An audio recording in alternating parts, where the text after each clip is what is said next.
오늘 우리에게 주신 하나님 말씀은 출애굽기 20장 12절 말씀입니다. 내 부모를 존경하라. 그리하면 내 하나님 여호와가 내게 준 땅에서 내 생명이 길리라. 아멘. 아멘. 우리 아이가 이제 성경을 읽으니까 여러분 너무 좋죠? 우리 이런 시간들 앞으로 자주 가져도 참 좋겠다, 이제 이런 생각이 듭니다. 우리가 이제 특별히 오늘은 어버이 주일로 여러분 드리게 돼요. 우리 어버이들은 다 여기 들어오실 때 받으셨어요? 네, 저는 2개나 받았습니다. 지금 계속 밑에 쌓여가고 있어요. 우리 아이들이 좀 어버이를 사랑하는 그 마음으로 여러분 이렇게 잘 전달해 주시는 거니까요. 또 감사함으로 이런 받으시고 또 그 사랑을 좀 많이 표현해 주셨으면 좋겠습니다. 우리 앞뒤 좌우에 계신 어버이들께 좀 이렇게 표현했으면 좋겠습니다. 사랑하고 축복합니다. 네. 또 우리 이곳에 또 70세 이상 어르신들 계신데요. 그 어르신들이 계셨기에 우리 교회가 지금까지 든든하게 세워져 왔습니다. 우리 또 어르신들 우리가 다들 섬기셨지만 특별히 우리 그 어르신들에게 또 감사의 박수 한번 드리도록 할까요? 네, 감사합니다. 네, 우리가 이제 오늘 이렇게 어버이 주일로 드려지게 됩니다. 그래도 5월은 또 어버이 주일 말고도요, 많은 일들이 있습니다. 우리가 지난주에는 어린이날이 있었고요, 또 스승의 날도 있고, 그래서 5월은 이제 가정의 달이라고 이야기를 하죠. 여러분, 가정 하면 여러분 어떤 느낌이 떠오르세요? 네, 아마 여러 가지 것들이 많이 떠오르실 것 같아요. 그래서 얼마 전에 설문조사를 해봤습니다. 가정하면 어떤 이미지가 떠오르나 한번 볼까요? 네. 이런 가족하면 이런 의미가 떠오른다라고 얘기합니다. 편안하고 없어서는 안 되고 든든하고 행복하고 따뜻하고 고맙고 뭐 이런 여러 가지 의미가 생각난다라고 얘기해요. 뭐 여러분도 아마 다 비슷한 이제 그런 마음일 것 같습니다. 이런 가족이란 것은 어떤 면에서는 공기와도 같다라고 생각해 볼 수 있습니다.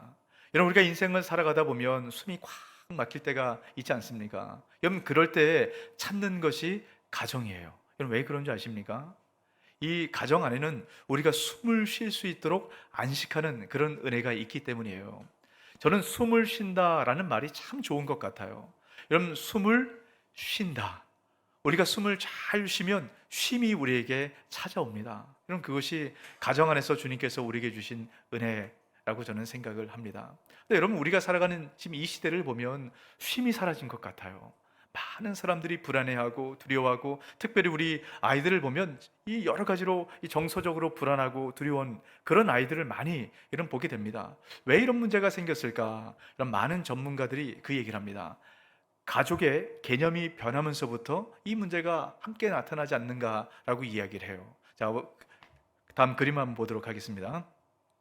여러분 가족 간의 변화가 지금 이렇게 나타나고 있다라고 얘기합니다.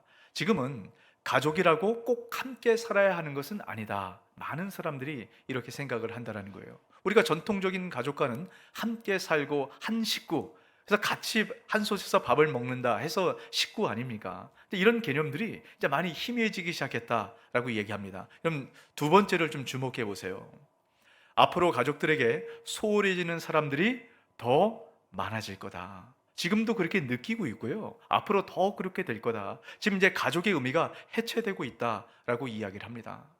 저는 이 맥을 같이 한다라고 생각해요. 왜 우리가 안식이 없고 편안하지 않고 살아가는 것은 더 풍성한데 우리 삶 가운데 이런 쉼의 은혜가 없을까?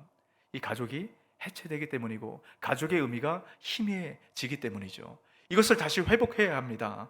어떻게 회복할 수 있을까? 오늘 말씀에 우리가 오늘 5번째 계명을 함께 살펴보지 않습니까?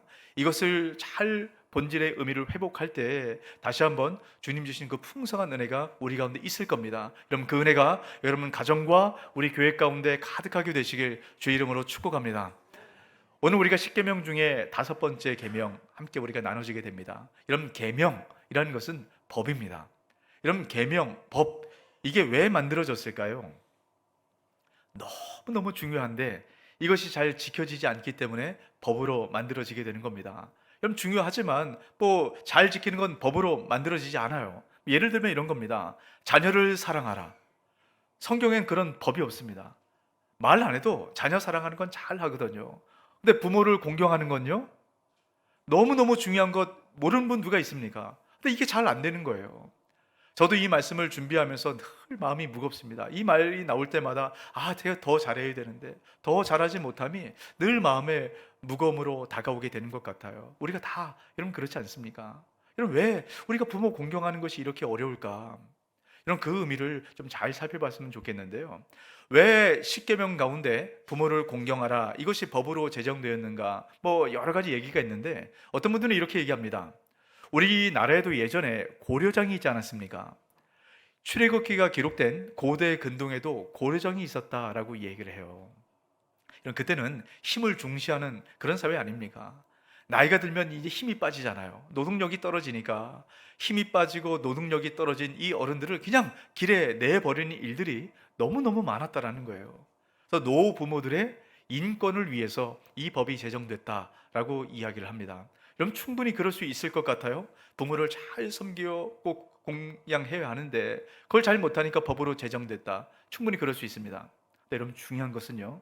십계명이라는 것은 하나님의 백성이 하나님 백성답게 살아갈 수 있도록 만들어진 가장 기본적인 법이라는 겁니다. 이 세상의 법을 넘어선다는 거예요. 다시 말하면 우리가 모든 사람들이 알고 있는 것처럼 부모를 공경하고 섬기는 그 이상의 의미가 이 십계명 5번째 계명 안에 담겨져 있다라는 것입니다. 여러분 그것이 무엇인가를 좀 잘 보셔야 될 텐데요. 여러분 아시는 것처럼 십계명은 두 부분으로 나눠지게 됩니다. 1계명부터 4계명까지는요. 하나님에 대한 우리의 의무가 무엇인가? 우리가 어떻게 하나님을 사랑해야 되는가? 이게 1계명부터 4계명까지 기록이 되어 있어요. 그리고 5계명부터 10계명까지는 어떤 내용이죠? 이웃에 대한 계명입니다. 어떻게 이웃을 잘 사랑하고 이웃과 좋은 관계를 맺어야 하는가? 5계명부터 10계명까지를 이야기를 합니다. 그래서 많은 사람들은 모세가 받은 두 돌판 안에 첫 번째 돌판에는 1계명부터 4계명이 기록되어 있고 또 두 번째 돌판에는 5계명부터 10계명이 기록되어 있다라고 그렇게 생각을 합니다. 근데 유대인들은 좀 생각이 달라요. 유대인들은 첫 번째 돌판 안에 1계명부터 5계명까지 기록됐다라고 생각을 합니다.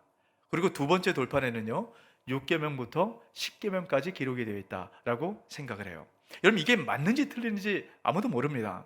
그런데 이것이 담고 있는 중요한 의미가 있어요. 그럼 첫 번째 돌판 안에 5계명까지 기록되어 있다. 이게 어떤 의미일까요? 1계명부터 4계명까지는 하나님에 대한 계명 아닙니까? 하나님은 눈에 보이지 않아요. 눈에 보이지 않는 하나님을 잘 사랑하고 섬기는 그것이 무엇을 통해 확증된다라고 얘기하는 겁니까? 부모 공경을 통해서요. 아무리 하나님 사랑한다고 하지만 부모 공경하지 않으면 그것은 하나님 사랑하는 것이 아니다. 그 의미를 담고 있는 겁니다. 여러분 또 다른 주장에도 아주 중요한 의미가 담겨져 있어요. 여러분 두 번째 돌판의 처음 시작을 5계명부터 시작한다. 여러분 5계명 두 번째 돌판은 이웃과의 관계를 이야기하지 않습니까? 여러분 가장 기본적인 인간관계, 부모와 자녀의 인간관계, 그러니까 부모를 잘 공경할 때 나머지 인간관계에 해당되는 모든 계명을 잘 지킬 수 있다라고 이야기를 하는 겁니다.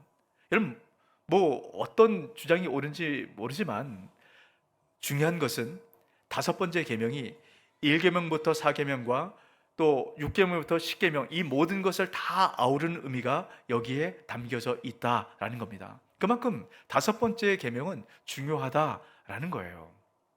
왜 이 5번째 계명이 중요한가? 여러분 이것을 좀 잘 보셔야 될 필요가 있는데요. 자, 여러분 이 5번째 계명 부모를 공경하라 모르는 사람 아무도 없습니다. 특별히 우리나라는 효 사상을 강조하기 때문에 이거 다 알아요. 그런데 부모를 공경하라 이것이 어떤 분들에게는 마음의 상처로 다가오기도 한다라고 이야기를 합니다. 혹시 이 가운데 여러분 그런 분들이 있으세요? 제가 예전에 청년부 담당했던 그 시절이 있었어요. 청년부 목사로 담당하고 있을 때 어떤 한 청년은 5월 달만 되면 교회를 안 나와요. 그래서 제가 어느 날 가서 신방을 했습니다. 도대체 왜 넌 교회를 안 나오냐? 그러니까 그 청년이 얘기하는 겁니다. 뭐 5월 되면 이것 바쁘고 저거 바쁘고 막 얘기를 해요. 근데 한참 얘기를 하다가 그 본심은 그겁니다. 교회에 오면 5월 달이 되면 부모를 공경하라 이 설교를 늘 듣게 되는데 이게 마음의 상처로 온다는 거예요. 도저히 부모를 공경할 수 없는데 부모를 공경하라고 하니까 계속 죄책감이 쌓여서 도저히 교회에 나와서 그 자리에 앉을 수가 없다라고 이야기를 하는 겁니다. 왜 그런가 얘기를 들어봤더니요, 그 아버지가 굉장히 가정 안에서 이 학대했던 아버지였던 거예요. 날마다 술을 먹고 들어와서 어머니를 폭력을 가하고 자녀들을 다 깨워서 자녀들을 학대하는 그런 아버지였던 겁니다. 그러니까 이 어렸을 때 이 어머니가 도저히 견디다 못해서 이제 도망을 간 거예요. 어린 자녀들을 두고 도망을 간 겁니다. 그러니까 이 분노와 이 아버지의 이 학대를 누가 다 받습니까? 자녀들이 다 받는 거예요. 어렸을 때부터 그렇게 살았습니다. 그러면서 얘기하는 겁니다. 이런 아버지를 어떻게 공경하냐는 거예요. 우리를 내팽개치고 도망간 이 엄마를 어떻게 공경할 수 있느냐라고 이야기를 하는 겁니다. 여러분 어떠세요?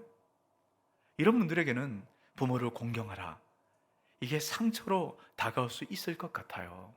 혹시나 여러분 이 가운데도 그런 분이 계십니까? 만약에 그렇다면 부모를 공경해야 할까요? 그렇지 않아도 될까요? 여러분 부모답지 않은 부모도 여러분 우리가 공경을 해야 합니까? 여러분 성경 안에 보면 잘 자녀들에게 했던 부모만 공경하라라고 말하지 않습니다. 그냥 부모를 공경하라라고 얘기해요. 모든 부모가 포함이 되는 겁니다. 여러분 도대체 부모를 공경할 수 없는 부모를 어떻게 우리가 공경하고 왜 공경해야 하는가? 여러분 이 이유를 잘 보셔야 됩니다. 여러분 이 오늘 12절 말씀을 여러분 다시 한번 잘 한번 보셨으면 좋겠는데요. 오늘 12절 말씀을 이렇게 시작하죠. 내 부모를 뭐라고요? 공경하라. 여러분 공경하라라는 말을 사용합니다. 여러분 성경에는 부모를 사랑하라라고 말하지 않아요. 부모를 공경하라라고 표현을 합니다. 왜 공경하라라는 말을 사용을 할까요? 여러분 공경하다라는 말은 사람에게 사용되는 용어가 아닙니다. 본래 공경하다라는 말은 하나님께만 사용되는 용어예요. 그런데 오직 유일하게 부모에게만은 공경하라라는 말을 사용을 합니다. 그럼 이게 어떤 의미가 있을까요? 부모와 하나님을 같은 선상에 두고 있는 겁니다. 이런 부모가 하나님의 대리인이라는 거예요. 그래서 어떤 분이 이렇게 정의를 내렸습니다. 하나님은 우리 생명의 창조자이시고 우리 부모는 생명의 전달자이시다. 그럼 참 의미가 있는 것 같지 않습니까? 하나님께서 우리 생명을 창조하셨습니다. 근데 그 창조한 우리 생명을 부모를 통해서 우리가 전달을 받는다는 거예요. 그래서 우리가 부모를 공경해야 한다라고 이야기를 하게 되는 것이죠. 여러분 성경에 보면 하나님은 눈에 보이지 않습니다. 눈에 보이지 않는 하나님을 우리가 좀 잘 이해할 수 있도록 성경에 여러 가지 말씀들과 이야기들이 있어요. 특별히 에베소서 5장에 보면 그런 얘기가 있습니다. 여러분 에베소서 5장에 이런 내용이 있어요. 아내와 남편이 어떤 관계를 가져야 하는가, 여러분 그 얘기가 기록되어 있는데요. 여러 가지 얘기가 있습니다. 아내는 남편을 어떻게 존중해야 되고 남편은 아내를 어떻게 사랑해야 되는가, 여러 가지 얘기를 쭉 나열하다가 여러분 그 끝을 어떻게 맺는 줄 아세요? 에베소서 5장 32절입니다. 이 비밀이 크도다. 나는 그리스도와 교회에 대하여 말하노라. 그럼 지금 앞에서 무슨 얘기를 하고 있었다고요? 아내와 남편에 대한 얘기를 하고 있었습니다. 근데 그 결론을 지금 뭐라고 맺고 있습니까? 그리스도와 교회에 대한 얘기. 여러분 아내와 남편의 이 관계를 통해서 결국 주님께서 우리에게 말씀하시고자 하는 것은 이 관계를 통해서 하나님과 우리 사이가 부부 사이다. 육신의 이 부부 관계를 통해서 하나님과 우리 사이를 계속 설명해 나가고 있는 것입니다. 부모와 자녀의 관계 역시 마찬가지예요. 하나님이 어떤 분인가, 부모와 자녀의 관계를 통해서 하나님을 알 수 있는 그 통로로 주신 장치다라는 것입니다. 여러분 하나님은 어떤 분이실까요? 누가복음 15장에 보면 우리가 흔히 탕자의 비유라고 얘기하는 비유가 나옵니다. 근데 그 비유의 제목은 적절하지 않아요. 이렇게 좀 바꿔보는 것이 적절할 것 같아요. 잃었다가 되찾은 그 아들의 아버지 비유. 그럼 잃었다가 그 아들을 되찾은 겁니다. 그 아버지가 어떻게 그 아들에게 행했는가, 그것을 잘 보여주는 비유가 바로 누가복음 15장에 나오는 우리 탕자의 비유라고 이야기하는 것이에요. 둘째 아들 탕자죠. 둘째 아들이 아버지의 모든 재산을 다 팔아서 먼 곳으로 갔습니다. 그걸 허랑방탕하게 써요. 결국 모든 것을 다 소진하고 돼지가 먹어야 되는 주염 열매도 먹지 못하는 그런 상태가 된 겁니다. 그럼 그 삶이 숨이 막히는 상태가 됐어요. 도저히 숨 쉴 수 없는 질식할 것 같은 그런 인생의 바닥으로 떨어졌습니다. 그럼 그때 아버지 집을 기억하고 떠올리게 됩니다. 그리고 아버지께 돌아가요. 아버지께서 먼 거리에서 탕자가 오는 것을 봤습니다. 그러니까 늘 그 자리에 서서 아들을 기다리고 있었다라는 거죠. 그 탕자를 보자마자 달려갑니다. 불쌍히 여겨 달려가요. 그리고 탕자의 목을 끌어 안습니다. 여러분, 탕자의 목을 끌어 안았다라는 것은요, 그냥 기쁨의 표현이 아닙니다. 여러분, 당시 유대인들은 이 탕자와 같은 패역한 아들은 돌을 쳐서 죽이도록 되어 있었어요. 아버지가 이걸 너무 잘 알지 않습니까? 모든 동네 사람들이 이 탕자를 알아요. 근데 이 탕자가, 돌에 맞아 죽을 탕자가 돌아왔다. 여러분, 이 아버지가 이 탕자가 죽을 거 너무 뻔히 알고 있지 않습니까? 그래서 이 탕자를 감추기 위해서 목을 끌어 안는 거예요. 이 말은 아버지가 탕자 대신, 아들 대신 죽겠다라는 각오와 결단이 이것 가운데 담겨져 있는 겁니다. 여러분, 이게 아버지의 사랑입니다. 하나님께서 목숨까지 아끼지 않고 우리를 사랑하겠다. 이것이 아버지의 사랑을 통해서 보여주고 싶은 거예요. 둘째 아들이 집으로 돌아왔습니다. 아버지가 너무 기뻐서, 여러분, 내쳐도 그만이고, 여러분, 혼을 내도 아무 말할 수 없는 그 둘째 아들을 위해서 잔치를 베풉니다. 여러분, 첫째 아들이 일을 갔다가 돌아오면서 이 잔치 베풀어진 걸 보고 화가 났어요. 어떻게 아버지는 이럴 수 있는가? 이 첫째 아들은 이 아버지의 모든 재산 자기가 아닙니까? 자기가 물려받아야 되는데 이 허랑방탕한 이 둘째 아들에게 쓰여지는 것이 견딜 수가 없는 겁니다. 화를 내기 시작했어요. 이 아버지가 첫째 아들을 또 끌어안아주고 달래고 그 집으로 이끌어드립니다. 여러분, 어떻게 보면 첫째 아들 또한 탕자 아니겠습니까?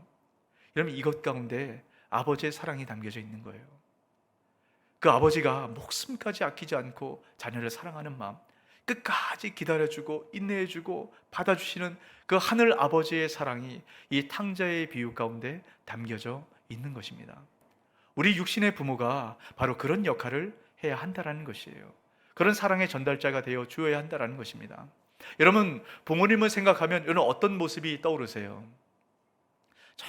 정말 이 탕자의 아버지처럼 그 사랑을 느껴지는 여러분 그런 부모님이십니까? 여러분, 그렇다면 감사하시길 바라요. 그리고 그 부모님을 통해서 하나님을 바라보시기 바랍니다. 우리 하나님이 이런 분이시다. 또 저와 여러분이 그런 부모님이 되시길 주의 이름으로 축복합니다. 근데 만약에 여러분 가운데 여러분의 부모님이 그렇게 느껴지지 않는다면 여러분 잘 기억하세요. 우리 육신의 부모는 그렇지 못하지만 우리 하늘 아버지께서는 우리를 늘 바라보고 계시고 우리가 힘들 때 즉시로 뛰어오셔서 목숨을 걸고 우리를 지키시고 책임지시고 보호하시는 분, 이분이 우리 하늘 아버지세요. 육신의 아버지가 그렇지 못할 때마다, 육신의 부모가 그렇게 못할 때마다 늘 그 부모를 통해서 하늘 아버지를 기억하고 기대하고 소망하는 것입니다. 여러분, 그것이 육신의 부모를 통해서 우리가 하나님을 바라볼 수 있도록 하나님께서 주시는 은혜의 장치예요. 여러분, 이 다섯 번째 계명이 사도 바울의 글에 더 잘 풀어서 설명이 되어 있습니다. 자, 에베소서 6장 1절 말씀인데요, 우리 같이 한번 읽습니다. 자녀들아, 주 안에서 너희 부모에게 순종하라. 이것이 옳으니라. 이런 부모를 공경하라. 한 절 딱 나와 있기 때문에 이 의미를 잘 이해가 안 될 때가 있습니다. 공경할 수 없는 부모를 어떻게 공경하나? 여러분, 그것을 사도 바울이 잘 알았던 것 같아요. 그러면서 이제 사람들에게 설명을 할 때 이렇게 풀어서 설명을 한 겁니다. 부모에게 공경하라라는 말을 부모에게 순종하라라는 말로 지금 표현을 하고 있죠. 근데 그 앞에 전제가 하나 붙습니다. 무슨 전제가 붙어 있죠? 주 안에서. 이것이 가장 중요한 부모 공경에 담겨져 있는 의미입니다. 여러분, 주 안에서라는 말은 주 때문에 라는 말로 풀어 설명할 수 있어요. 여러분, 주 안에서가 뭡니까? 육신의 부모는 그렇지 못한다 할지라도 그 하나님 사랑, 그 깊은 사랑 안에 거할 때 부모를 공경할 수 있게 된다는 거예요. 여러분, 부모가 나에게 뭘 잘하고 부모다워야만 우리가 부모를 공경하는 것이 아니라 주님 때문에 부모를 공경하는 것이에요. 여러분, 왜 이렇게 주님께서 부모를 공경하라 라고 말씀을 하는가? 오늘 12절 말씀을 다시 한번 여러분 보시기 바랍니다. 이런 부모를 공경할 때 주시는 축복의 이야기가 나와요. 12절 다시 한번 있습니다. 내 부모를 공경하라. 그리하면 내 하나님 여호와가 내게 준 땅에서 내 생명이 길리라. 뭐가 길다고요? 생명이 길대요. 장수한다라는 얘기입니다. 여러분, 오래 사는 것, 이 축복, 여러분, 이 오래 사는 축복, 여러분 좋으십니까? 네. 이게 축복인 것 같기도 하고 아닌 것 같기도 하고, 네, 여러분 대답을 잘 못하시겠죠?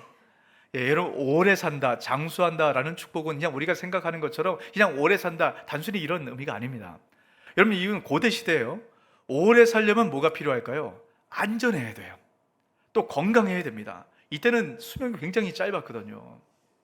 그리고 어떤 물질적인 풍요함이 있어야 오래 살 수 있고요. 또 마음이 평안해야 오래 살 수가 있습니다. 그러니까 여러분, 장수한다라는 이 표현은 우리가 그렇게 기대하고 원하는 그 축복이라고 말하는 그 모든 것들을 함축해 놓은 표현이 장수한다라는 표현 가운데 담겨져 있는 겁니다. 자, 여러분, 이렇게 말씀드리니까 이거 받고 싶으시죠? 네, 이제 얼굴 표정이 좀 달라진 것 같아요. 자, 그런데 여러분, 여기서 중요한 전제를 하나 보셔야 됩니다. 장수하는 축복을 지금 어디서 받는다라고 얘기합니까? 자, 다시 한번 12절 한번 보여주세요. 어디서 준다고요? 여호와가 내게 준 땅. 여러분, 여호와가 내게 준 땅이 어디입니까? 가나안 땅을 얘기하는 거예요. 근데 아직 이스라엘 백성들은 지금 가나안 땅에 들어가지 못한 상태입니다. 조금 더 정확하게 표현하면 여호와께서 내게 줄 바로 그 땅. 여러분, 가나안 땅은 궁극적으로 뭘 가리키죠? 천국을 얘기하죠. 하나님 나라를 얘기합니다. 우리가 아직 광야 같은 이 땅 가운데 살아가지만 주님께서 그 천국 가나안 땅에 들어가면 우리가 금방 표현했던 것처럼 우리가 그렇게 기대하고 원하는 우리 모든 만족을 채워질 그것이 바로 천국에 있다라는 것이에요. 자, 그런데 여러분, 천국은 어떤 곳입니까? 어떤 곳이 천국이에요? 여러분, 우리가 이 천국을 자꾸 어떤 그 장소적 개념, 멀리 떨어져 있는 개념, 이것으로 우리가 생각을 합니다. 여러분, 천국은 한마디로 얘기하면 하나님께서 우리와 함께 하시는 곳이 천국이에요. 자, 여러분, 이 말씀을 잘 기억하세요. 여러분, 이 내용이 조금 어려울 수도 있는데 여러분, 지금 부모를 공경하기 시작할 때 우리가 하나님 나라를 경험할 수 있는 은혜가 우리가 이 땅에서 맛봐 누릴 수 있다라고 얘기합니다. 다시 말하면 부모를 공경하기 시작할 때 하나님께서 우리와 함께 하심을 경험할 수 있게 된다라는 것이에요. 아까 제가 5계명을 말씀드리면서 두 가지 주장을 말씀드렸습니다. 5계명이 첫 번째 돌판에 들어있을 수도 있고 두 번째 돌판에 들어있을 수도 있다라고 말씀을 드렸어요. 왜 그렇게 이 두 개념이 중요하다라고 말씀드렸습니까? 이 다섯 번째 계명이 결국 하나님과 이 사람을 전체를 아우를 수 있는 핵심이 되기 때문이에요. 이런 바울 사도가 지금 뭐라고 얘기했습니까? 주 안에서.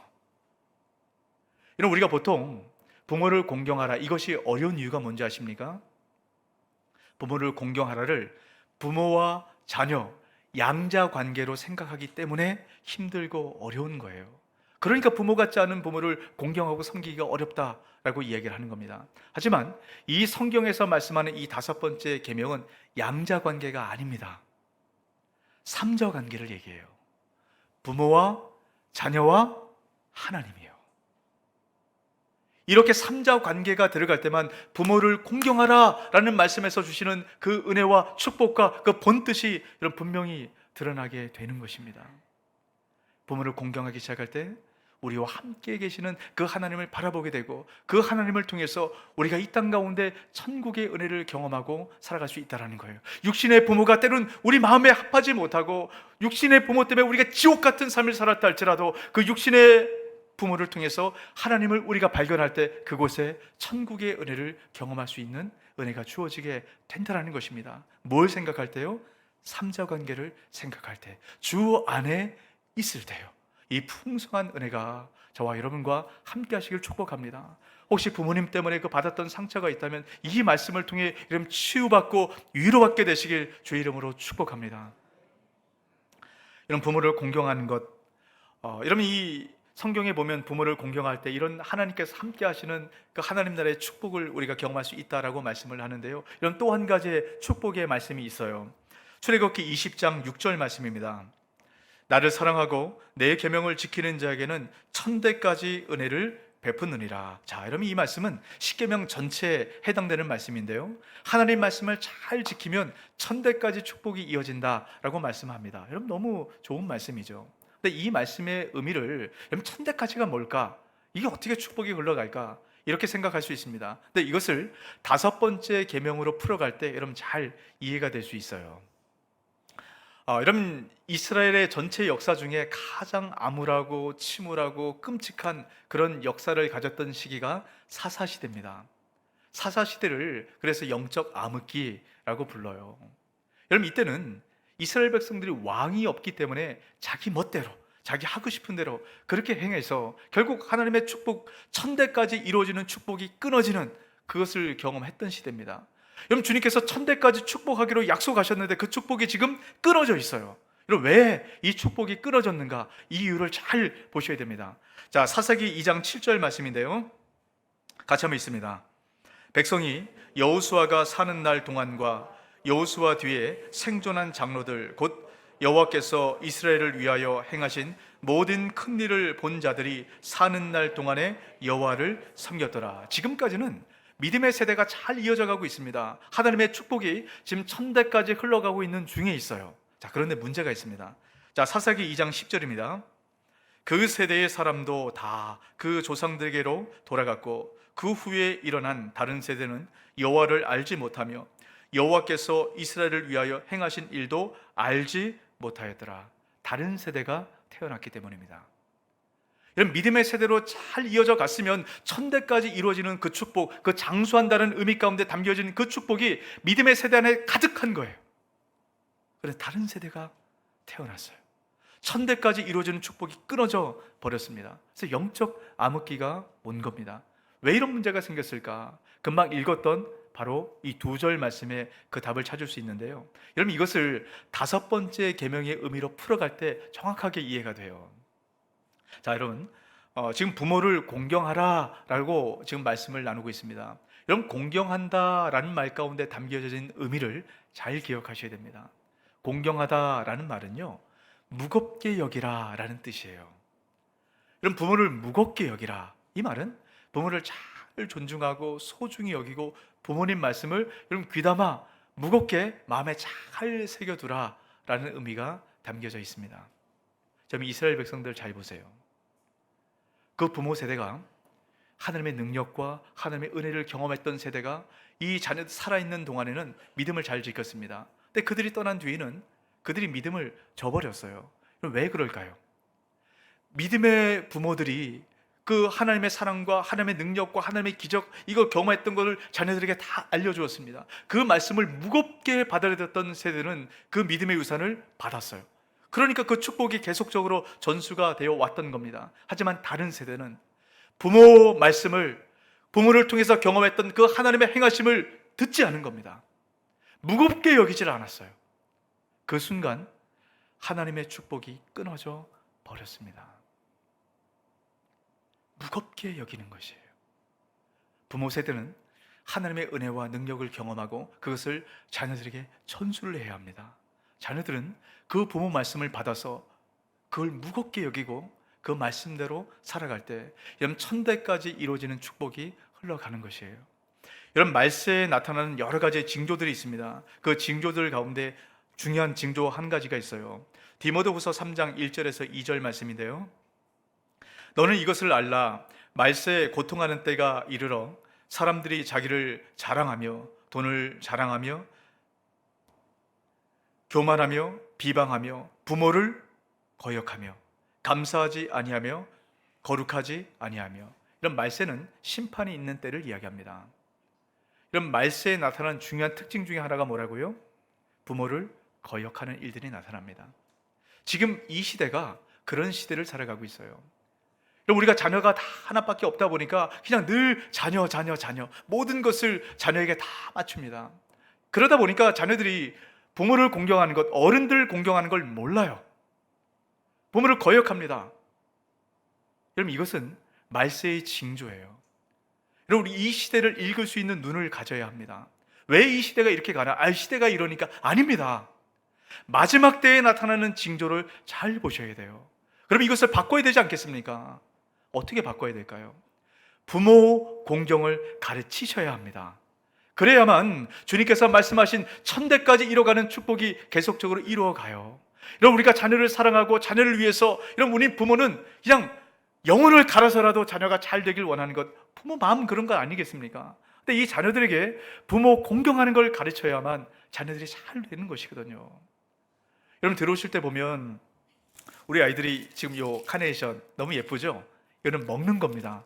여러분, 집에 보관하지 마시고 여러분 드시면서 그 사랑을 잘 느끼셨으면 좋겠어요. 우리 1부 때는 우리 아이들이, 이제 중고등부 아이들이 이 카네이션을 전달했거든요. 이 아이들이 1부 때 이걸 전달하기 위해서 이런 몇 시에 나온 줄 아십니까? 7시 30분에 나왔어요. 이런 중고등부 아이들 참 많을 때 아닙니까? 이런 눈을 비비면서 그렇게 나왔어요. 또 지금 여러분 나가실 때 보면 이제 유소년부 아이들이 여러분을 맞이할 겁니다. 여러분 나가실 때 아이들이 이제 프리허그, 이제 편말을 붙고 이제 좀 안아주시도록 이제 그렇게 아이들이 할 거예요. 또 조금 큰 아이들은 안기가 좀 쑥스러워하시면 하이파이브로 이렇게 쳐서 여러분 좀 나가시면 좋을 것 같아요. 우리가 이 일을 여러분 왜 하는 줄 아십니까? 부모 공경하는 것을 가르치는 겁니다. 우리가 다샘 비전을 갖고 있지 않습니까? 여러분, 우리가 자녀들이 잘 됐으면 좋겠어요. 잘 되려면 잘 될 수 있는 걸 가르쳐야죠. 아유, 자녀들 뭘 귀찮게 이렇게 하나? 아닙니다. 가르쳐야 해요. 그래야만 우리 자녀들이 믿음 안에 잘 세워지게 되는 것입니다. 여러분, 자녀를 가르치세요. 부모 공경하도록. 여러분, 나가실 때 우리 아이들 좀 꼭 끌어안아 주시고, 또 아이들이 이 부모 공경하는 것을 여러분 잘했을 때 좀 많이 축복해 주시고 좀 칭찬해 주셨으면 좋을 것 같아요. 여러분, 이 부모는, 이 어른들은 확대된 부모입니다. 그래서 어른을 공경하는 것을 여러분 또 잘 가르쳐야 해요. 어제는 스승의 날이라고 우리 장로님들과 우리 권사님들 또 집사님들이 함께 오셔서 또 우리 교육자들을 좀 잘 섬기는 이제 그런 시간을 가졌는데요. 어제 하여튼 너무 재밌는 시간을 가졌어요. 뭐 우리 나이 많으신 우리 권사님들이 막 춤도 추시고 또 율동도 하시고 아주 즐거운 시간을 가졌고요. 저에게도 노래 부를 수 있는 기회를 주셔가지고 아주 진땀을 빼면서 노래를 불렀습니다. 노래를 못 부르는데 끝까지 노래를 들으셔서 너무 감사하더라고요. 그럼 왜 이런 일을 할까요? 이유는 한 가지예요. 그 살아계신 하나님이 어떤 분인가, 이분을 우리 자녀들에게 잘 전수하고 가르쳐 주었으면 좋겠기 때문에요. 그래야만 우리 자녀들이 믿음의 세대가 되는 것이거든요. 여러분, 교회에 오시면 우리 교회 학교 선생님들 또 우리 부서 교육자들 계시지 않습니까? 여러분, 잘 아이들이 선생님들을 섬기도록 공경하도록 가르치세요. 그 하나님의 말씀이, 그 하나님의 역사하심이 얼마나 크고 놀라운 것인가, 교사들을 통해 흘러내려올 때 여러분 그것이 자녀들 가운데 축복으로 흘러가게 되는 것입니다. 여러분 잘 가르치세요. 여러분 그럴 때 그 하나님의 풍성한 사랑과 은혜가 여러분 가정과 우리 교회 가운데 가득하게 될 것입니다. 우리 다시금 사랑교회에 그 은혜가 가득하게 되시길 주의 이름으로 축복합니다.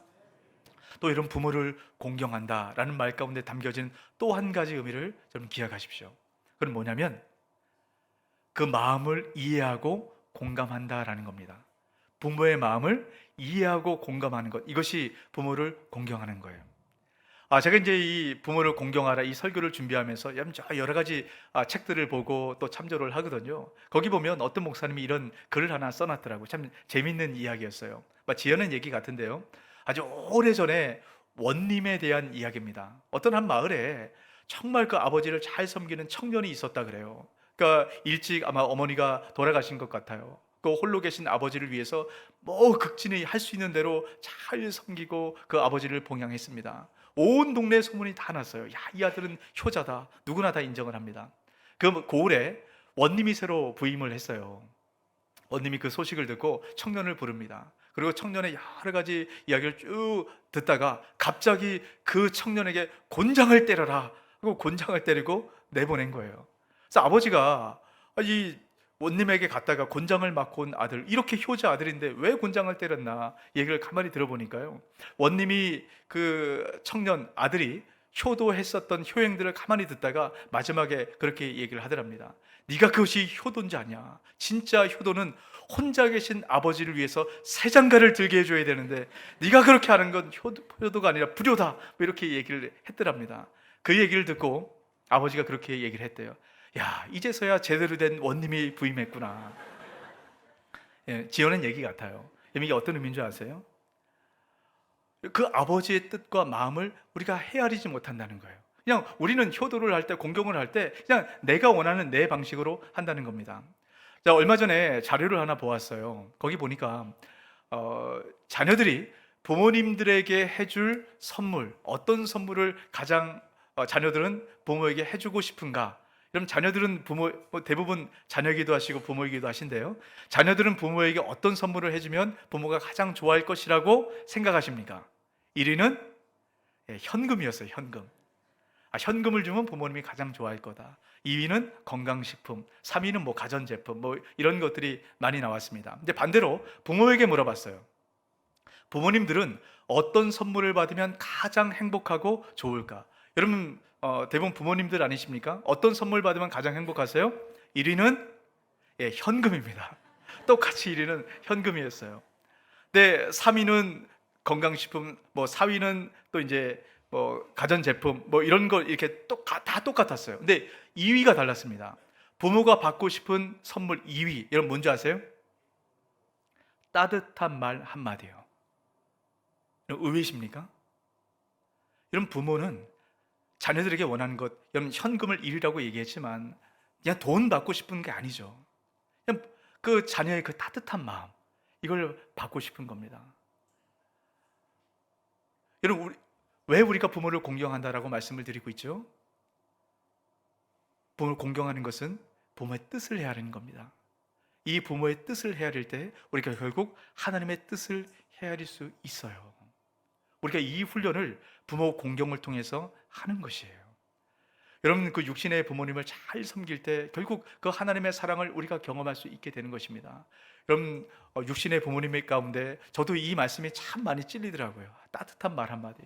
저는 좀 사랑 표현을 잘 못해가지고 마음은 있지만 표현을 잘 못했거든요. 제가 이걸 보면서 더 따뜻한 말 한마디, 또 양손을 무겁게 같이 해야겠지만요, 이 사랑의 마음을 좀 많이 표현해야 되겠다, 이 생각을 많이 해보게 됐습니다. 자녀된 분들이 계십니까? 그 사랑을 많이 표현하세요. 그걸 통해서 하나님을 향한 사랑을 함께 표현하시길 바랍니다. 그럴 때 주님 주신 그 풍성한 은혜가 우리 가정 안에 또 우리 교회 안에 가득 채워져서 주님께서 약속하신 대로 하나님의 그 축복이 천대까지 이루어 가시는 믿음의 귀한 명문가정 되시길 주의 이름으로 축복합니다. 아멘. 이 말씀을 기억하시고 우리 함께 찬양하고 기도했으면 좋겠습니다.